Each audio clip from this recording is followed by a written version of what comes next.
Hello guys, आप लोग कैसे हैं? उम्मीद करते हैं कि आप लोग बहुत अच्छे होंगे और मस्त होंगे। तो चौहान भाई, आपसे मेरे हाथ जोड़ कर रिक्वेस्ट है कि मेरे चैनल पर न्यू वीडियो रोज सुबह 7 बजे छूटता है। तो आप लोग को न्यू वीडियो देखना है तो मेरे चैनल को सब्सक्राइब कीजिए और वीडियो को लाइक कीजिए। भाई लोग पहले जैसा व्यूअर्स नहीं मिल रहा है, थोड़ा सपोर्ट कीजिए भाई को। मनीष विकास चौहान के रंगदारी चलल बा, चलबे करी।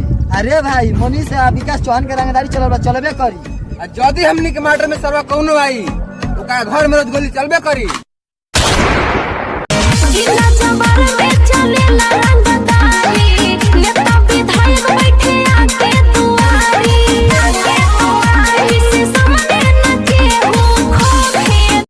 के दिल हमारा बड़ा बाटे भले जात के छोटा बानी, के दिल हमारा बड़ा बाटे भले जात के छोटा बानी। अब फर्क तो बस इतने भाई हमार करे जा, तो गरीब बाप के बेटा बानी।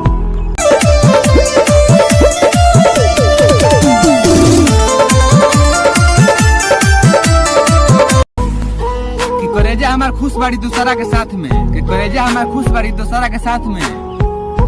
हमू एने खुश बानी दारू लेके अपना हाथ में।